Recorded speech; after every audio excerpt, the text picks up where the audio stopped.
জানিয়ে রাখি তোমাদের ক্লাস 8-এর ইংলিশ টেক্সট বইয়ের অন্যান্য যে লেসনগুলো আছে, যেমন the wind cap, clouds, the great escape, an April day, princess September, tales of childhood, a king's tale, summer friends, the sea, এই সমস্ত গদ্য এবং পদ্যগুলো কিন্তু আমি ইতিমধ্যেই লাইন বাই লাইন রিডিংয়ের সাথে বাংলা মানে ও ব্যাখ্যা সহ পড়িয়ে আপলোড করে দিয়েছি উপরে আই বটনে, এবং এই ভিডিওর নিচে ডেসক্রিপশান বক্সে তোমরা সেই ভিডিওগুলোরও লিঙ্ক পেয়ে যাবে।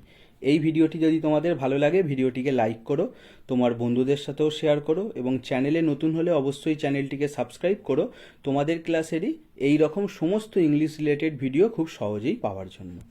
তো আজকে আমরা এই গল্পটির পার্ট 2 বা ইউনিট 2 পড়ব। পার্ট 2 শুরু করার আগে আমরা পার্ট 1-এ কি পড়েছিলাম আমি অল্প দু এক কথায় তোমাদের বলে দিচ্ছি, শুনে নাও, তাহলে আমাদের গল্পটা শুরু করতে এবং বুঝতে সুবিধা হবে। পার্ট 1-এ আমরা পড়েছিলাম মর্টিমার নামের একটি 12 বছরের ছেলে, যে কিনা একটা পুরানো ছেঁড়া লাল চামড়ায় বাঁধানো বইয়ের প্রতি আকৃষ্ট হয়েছিল, যেটা সে পেয়েছিল তার বাবার লাইব্রেরিতে। যখন তাদের পুরানো বিশাল বাড়ির অধিকাংশ অংশটাই অন্ধকারে ঢেকে গিয়েছিল, সে সেই বইটাকে নিজের শোবার ঘরে এনেছিল মোমবাতির আলোয় পড়বে বলে। কিন্তু বইটা পড়া শুরু করলেও বইয়ের 50 পাতায় এমন একটা ছবি ছিল যে ছবিটা তাকে একটা অজানা কারণেই ভয় দেখাতো, সেই জন্য সে 50 পাতার পরে কখনো পড়েনি। সেই ছবিটা কি ছিল না, ছবিটাই ছিল একটি রাতের ট্রেনের বা রেলের প্ল্যাটফর্ম, যেখানে একটা মৃদু হলুদ আলো জ্বলছে এবং একটি লোক সেই আলোর নিচে দাঁড়িয়ে দূরে একটি সুড়ঙ্গের কালো মুখের দিকে তাকিয়ে আছে। তো তাই এই অজানা কারণে ভয় পাওয়ার জন্য এরপরে কিন্তু মর্টিমার আর পড়েনি। এরপরে অনেক বছর কেটে গেছে, এখন মর্টিমার একটি যুবক ছেলে, এবং সে একদিন মাঝরাতের সময় করে একটা জাংশনে একটা ট্রেনের অপেক্ষা করছে। এখান পর্যন্ত আমরা পার্ট 1-এ পড়েছিলাম। এরপর থেকে আমি পার্ট 2 তোমাদের পড়াচ্ছি, তোমরা শুনে নাও।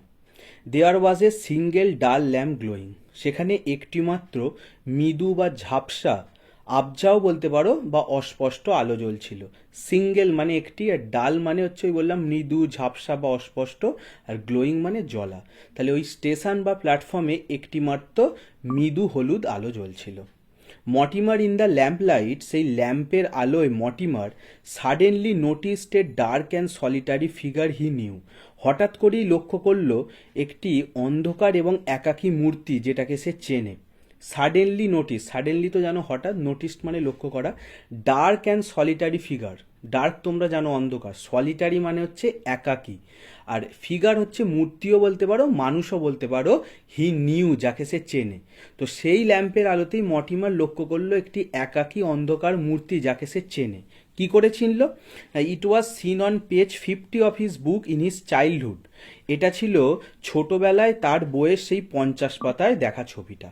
তাহলে ছোটবেলায়, চাইল্ডহুড, শৈশব বা ছেলেবেলায় তার যে সেই বইটার কথা আমি আগে বললাম, সেই বইয়ের 50 পাতায় যে লোকটার ছবি ছিল, যে কিনা ওই সুড়ঙ্গের কালো মুখটার দিকে তাকিয়েছিল, এখন মর্টিমার যে লোকটাকে দেখতে পাচ্ছে সেই লোকটা একই। দেখো তারপরে বলা হয়েছে the figure face the black mouth of a tunnel, সেই মূর্তিটা বা সেই মানুষটা ফেস্ট, মুখোমুখি ছিল বা দেখছিল কোন দিকে? Black mouth of a tunnel, সুড়ঙ্গের কালো মুখটার দিকে। নেক্সট প্যারাগ্রাফে চলে এসো। মর্টিমার্স ইনস্টিংক্টস ওয়্যার অ্যারাউজড, মর্টিমারের সহজাত প্রবৃত্তি, ইনস্টিংক্ট কথার অর্থ হচ্ছে সহজাত প্রবৃত্তি, মানে মানুষ কোনো পরিস্থিতিতে পড়লে দ্রুত যে কাজটা করে, তার যে তাৎক্ষণিক যে তার প্রতিক্রিয়া, সেইটা তোমাদের বলতে অসুবিধা হলে তোমরা এখানে ইন্দ্রিয় বলতে পারো। আর অ্যারাউজড মানে জেগে ওঠা বা সজাগ হয়ে ওঠা। তাহলে মর্টিমারের ইন্দ্রিয়গুলো সজাগ হয়ে উঠল, বা মর্টিমারের যে তাৎক্ষণিক প্রতিক্রিয়া সেটা জেগে উঠল। He walked quickly towards the figure, সে সঙ্গে সঙ্গে হেঁটে গেল সেই মূর্তিটার দিকে। ওয়াকড কুইকলি মানে দ্রুত হেঁটে গেল, আর টুয়ার্ডস মানে হচ্ছে দিকে, সেই মূর্তিটার দিকে এগিয়ে গিয়ে সে কী করলো? And looked into it's face, তার মুখের দিকে গিয়ে দেখলো। মর্টিমার ওয়াজ শকড, মর্টিমার হতভম্ব হয়ে গেল। শকড মানে অবাক হওয়া, হতভম্ব হয়ে যাওয়া। মর্টিমার চমকে গেল বলতে পারো। কেন চমকে গেল? He was staring into his own face, কারণ সে তার নিজের মুখের দিকেই দেখছিল। স্টেয়ারিং শব্দটার অর্থ হচ্ছে একভাবে তাকিয়ে থাকা। তাহলে মর্টিমার সেই মূর্তিটার দিকে যখন কৌতূহলবশত এগিয়ে গেল, গিয়ে তার মুখের দিকে দেখলো, দেখে মর্টিমার হতভম্ব হয়ে গেল। মর্টিমার দেখলো যে সে তার নিজের মুখের দিকেই দেখছে। ওন ফেস মানে নিজের মুখ। নেক্সট প্যারাগ্রাফে চলে এসো। A wave of panic search through Mortimer, একটি আতঙ্কের স্রোত বা আতঙ্কের ঢেউ মর্টিমারের মধ্যে দিয়ে বয়ে গেল। ওয়েব অফ প্যানিক, প্যানিক মানে আতঙ্ক, তাহলে ওয়েব অফ প্যানিক হবে আতঙ্কের ঢেউ বা আতঙ্কের স্রোত, আর সার্চড মানে বয়ে যাওয়া। তাহলে এই আতঙ্কের ঢেউ বা স্রোত কার মধ্যে দিয়ে বয়ে গেল? মর্টিমারের মধ্যে দিয়ে, মানে সে প্রচণ্ড ভয় পেয়ে গেল। হি টার্নড, সে ঘুরে দাঁড়ালো। গ্যাপসড, গ্যাপসড মানে হাঁপিয়ে ওঠা, সে এত ভয় পেয়েছে সে হাঁপাচ্ছে। And broke into a wild run, এবং পাগলের মতো দৌড়াতে লাগলো। ওয়াইল্ড রান মানে বন্যভাবে দৌড়ানো, এখানে তোমরা সেটাও বলতে পারো, নাহলে এটাও বলতে পারো সে পাগলের মতো দৌড়াতে লাগলো, মানে সে ভয় পেয়েছে, সে ভাবছে এই মূর্তি বা এই ব্যক্তি মানুষেরটার থেকে আমাকে অনেক দূরে ছুটে পালিয়ে যেতে হবে। He stumbled out of the platform, সে হোঁচট খেয়ে প্ল্যাটফর্মের বাইরে এলো। স্টাম্বেলড মানে হোঁচট খাওয়া, তুমি হুড়োমুড়িও বলতে পারো। তাহলে সে তো ভয়ের মধ্যে ছুটছে, সে ভালোভাবে পা তার ঠিকঠাকভাবে পড়ছে না, তো সেই হোঁচট খেয়ে বা হুড়োমুড়ি অবস্থায় সে প্ল্যাটফর্মের বাইরে এলো। And rush down A moonlit road, এবং চাঁদের আলোয় আলোকিত রাস্তা দিয়ে সে পাগলের মতো দৌড়াতে লাগলো। মুন লিট, ওটা কিন্তু মুন লাইট নয়, মুন লিট মানে চাঁদের আলোয় আলোকিত একটা রোড, রাস্তা, তাহলে রাস্তাটায় চাঁদের আলো পড়েছে, সেই রকম রাস্তার মধ্যে দিয়ে রাশ ডাউন মানে সে ধেয়ে যেতে লাগলো, মানে পাগলের মতো দৌড়াতে লাগলো। He could hear the echo of his own footsteps behind him, সে তার নিজের পায়ের আওয়াজেরই প্রতিধ্বনির শব্দ পেছনে শুনতে পাচ্ছিল। ইকো শব্দটির অর্থ হচ্ছে প্রতিধ্বনি, আর ওন ফুটস্টেপস বুঝতে পারছো নিজের পায়ের আওয়াজ, তাহলে সে দৌড়াচ্ছে তার পায়ের আওয়াজ হচ্ছে, সেই পায়ের আওয়াজের যে প্রতিধ্বনি যে ইকো, আমরা জানি যে ফাঁপা বা ফাঁকা জায়গা দিয়ে কোনো টানেল বা সুড়ঙ্গ, ফাঁকা ঘর বা কোনো ফাঁকা জায়গা যেখানে পাহাড় আছে, সেই জায়গায় যদি আমরা কোনো কথা বলি সেই কথাটা কিন্তু আবার ফিরে আসে, মানে কোনো শব্দ আওয়াজ করলেও সেই শব্দটা ফিরে আসে, এটাকে প্রতিধ্বনি বলে। তো মর্টিমার তার নিজের পায়ের শব্দের যে প্রতিধ্বনি সেটাই তার পিছনে শুনতে পাচ্ছিল। দ্য ফুটস্টেপস ওয়্যার বলে নেক্সট পেজে চলে এসো। দ্য ফুটস্টেপস ওয়্যার স্টেডিলি, দেখো নেক্সট পেজে এই ছবিটা দেয়া আছে নিচে। তো এইখানে যে ছবিটার কথা বলা আছে এটাই এতক্ষণ ধরে আমরা বললাম, আমরা পার্ট 1-এ পড়েছিলাম। আর দেখো এই লোকটাকে দেখেই মর্টিমার ভয় পেয়েছে, যে কিনা সুড়ঙ্গের কালো মুখের দিকে তাকিয়ে আছে, এবং এর মুখের দিকে দেখতেই মর্টিমার দেখেছে সে নিজের দিকেই তাকিয়ে আছে। তো the footsteps were steadily gaining on him, এই যে পায়ের আওয়াজটা সেটা ধীরে ধীরে তার দিকে যেন আরো এগিয়ে আসছিল। স্টেডিলি এই শব্দটির অর্থ হচ্ছে একভাবে, আর গেনিং মানে আসলে হয় অর্জন করা, এখানে হবে এগিয়ে আসা। তাহলে সেই যে পায়ের আওয়াজ মর্টিমার যেটা পেছনে শুনতে পাচ্ছে সেটা একভাবে বা ধীরে ধীরে তার দিকে যেন আরো এগিয়ে আসছে। Mortimer paused for a moment, Mortimer এক মুহূর্ত থেমে দাঁড়ালো। পস্ট মানে থামা, সে তো হাঁপিয়ে গেছে তাই সে থামলো। এই মুমেন্ট মানে এক মুহূর্ত। He was completely second with fear, সে ভয়ে পুরোপুরি কাঁপছিল। কমপ্লিটলি মানে পুরোপুরি, সেকেন্ড উইথ ফিয়ার মানে ভয়ে কাঁপা, মানে তার এতটাই ভয় লেগেছে সে ভয়ে যেন থরথর করে কাঁপছে। He began to run again, সে আবার দৌড়াতে শুরু করলো। তাহলে একটুখানি রেস্ট নিল, সে আবার দৌড়াতে লাগলো। লাস্ট প্যারাগ্রাফ পার্ট 2-এর। Quarter of a mile down, এক মাইলে 1/4 অংশ এসে, কোয়ার্টার মানে 1/4, তোমরা তার মানে সিকি মাইলও বলতে পারো। তাহলে 1 মাইলের 1/4 অর্থাৎ সিকি মাইল গিয়ে Mortimer saw a small white cottage, Mortimer দেখতে পেল একটি ছোট সাদা কুঁড়ে ঘর। কটেজ মানে কুঁড়ে ঘর। সিকিং ডেসপারেট শেল্টার, সে বেপরোয়াভাবে আশ্রয় খুঁজছিল। সিকিং মানে খোঁজা, ডেসপারেট মানে বেপরোয়া, আর শেল্টার মানে আশ্রয়।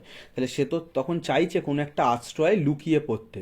তাহলে সেই বেপরোয়াভাবে আশ্রয় খুঁজতে থেকে Mortimer pounded on the wooden door, Mortimer সেই কাঠের দরজায় ধাক্কা দিতে লাগলো। পাউন্ডেড মানে ধাক্কা দেয়া। তাহলে সে পাগলের মতো আশ্রয় খুঁজছে, সে ভাবছে আমাকে লোকাতে হবে, তাই সেই কুঁড়ে ঘরের কাঠের দরজায় সে পাউন্ডেড অর্থাৎ ধাক্কা দিতে লাগলো। He heard heavy footsteps coming down creaking stairs, সে শুনতে পেল জোরে পায়ের আওয়াজ যেটা ক্যাঁচ ক্যাঁচ করা সিঁড়ি দিয়ে নেমে আসছে। হার্ড মানে শুনেছিল, হিয়ারের পাস্ট টেন্স। হেভি ফুটস্টেপস অর্থাৎ বেশ ভারী আওয়াজ, ভারী পায়ের আওয়াজ, সেটা কি করছে? কামিং ডাউন ক্রিকিং স্টেয়ার্স, ক্রিকিং মানে ক্যাঁচ ক্যাঁচ আওয়াজ হওয়া, আর স্টেয়ার্স মানে সিঁড়ি। তাহলে ক্যাঁচ ক্যাঁচ আওয়াজ হওয়া সিঁড়ি দিয়ে ভারী পায়ের আওয়াজ সে নেমে আসতে শুনলো, মানে যেন ঘরটার কেউ উপরতলা থেকে নিচের দিকে নামছে দরজাটা খুলবে বলে। দ্য ডোর ওপেন্ড, এরপরে দরজাটা খুলে গেল, and a shadowy figure stood with a candle, এবং একটি ছায়াময় মূর্তি একটা বাতি হাতে দাঁড়িয়েছিল। শ্যাডোই ফিগার, ছায়াময় মূর্তি, মানে মূর্তিটাকে কিন্তু ভালোভাবে দেখা গেল না, যেন সে ছাওয়ার মধ্যে আছে এরকম তারা, এবং সে দাঁড়িয়েছিল স্টুড উইথ এ ক্যান্ডেল, হাতে একটা মোমবাতি নিয়ে। দে এক্সচেঞ্জ নো ওয়ার্ডস, তারা কোনো শব্দ বা বাক্য বিনিময় করলো না। এক্সচেঞ্জ মানে বিনিময় করা, অর্থাৎ মর্টিমার এবং সেই কুঁড়ে ঘরের মালিক নিজেদের মধ্যে কিন্তু কোনো কথা বলল না। The shadowy figure beckoned him inside, সেই ছায়াময় মূর্তিটা তাকে ইশারা করে ভেতরে আসতে বলল। বেকন্ড কথার অর্থ হচ্ছে ইশারা করা বা ইঙ্গিত করা। দেখো ওই যে বলা হয়েছে তারা কিন্তু কোনো রকম কথা বললো না। বাড়িতে নতুন কেউ এলে বা অজানা কোনো ব্যক্তি এলে আগে তো তার পরিচয় জানা হয় বা সেও কোনো কিছু বলে, কিন্তু কেউ কোনো কথা বললো না বলে সেই ছায়াময় মূর্তিটা মর্টিমারকে ইশারা করে ভেতরে আসতে বলল। They went up the creaking stairs, তারা আবার সেই ক্যাঁচ ক্যাঁচ করা আওয়াজ হওয়া ওই সিঁড়ির উপর দিয়ে উঠে চলে গেল। তাহলে লোকটা যখন সিঁড়ি দিয়ে নেমেছিল তখনও সেই ক্যাঁচ ক্যাঁচ করে আওয়াজ হয়েছিল। ক্রিকিং মানে আগেই বললাম ক্যাঁচ ক্যাঁচ শব্দ হওয়া। আর এখন দুজনে মিলে মর্টিমার এবং এই কুঁড়ে ঘরের মালিক তারা কি করলো, they went up the creaking stairs, তারা সেই একইভাবে সেই ক্যাঁচ ক্যাঁচ শব্দ হওয়া সিঁড়ি দিয়ে ওপরে উঠে গেল। তো এখানেই এই গল্পটির পার্ট 2 শেষ হলো। এর পরের পার্টে আমরা গল্পটির পার্ট 3 বা ইউনিট 3 অর্থাৎ গল্পটার এন্ডিং পড়ব, যে বাড়িতে এলো এই বাড়ির যে মালিক সে আসলে কে, এবং মর্টিমার এরপরে সে কি জানতে পারবে বা কি দেখতে পাবে, তার সাথে আর ভয়ঙ্কর কি ঘটবে সেটা আমরা এই পরের ভিডিওতে পার্ট 3 বা ইউনিট 3তে গল্পের শেষ অংশটুকু পড়ব। আশা করি ভিডিওটি তোমাদের ভালো লেগেছে। ভিডিওটি ভালো লাগলে ভিডিওটিকে লাইক করো, কমেন্ট করে জানিও কেমন লাগলো, এবং ভিডিওটি ভালো লাগলে তোমার বন্ধুদের সাথেও শেয়ার করো। চ্যানেলে নতুন হলে অবশ্যই চ্যানেলটিকে সাবস্ক্রাইব করো। তোমাদের ক্লাসের এই রকমই সমস্ত ইংলিশ টেক্সট ভিডিও, শুধু টেক্সট নয়, গ্রামার, ভোকাবুলারি এবং তার সাথে রাইটিং স্কিলের ভিডিও খুব সহজেই পাওয়ার জন্য। আর এটাও বলে রাখি, এই চ্যানেলটা শুধুমাত্র ক্লাস 8দের জন্য নয়, ক্লাস 5 থেকে ক্লাস 12 এই সমস্ত ক্লাসদের জন্য সমস্ত রকমের ইংলিশ ইনফরমেটিভ ভিডিও কিন্তু তোমরা আমার এই চ্যানেলে পেয়ে যাবে। তো চলো আজকে এখানেই শেষ করলাম। খুব শীঘ্রই দেখা হবে তোমাদের সাথে পরের ভিডিওতে। ততক্ষণের জন্য সকলে ভালো থেকো, সুস্থ থেকো।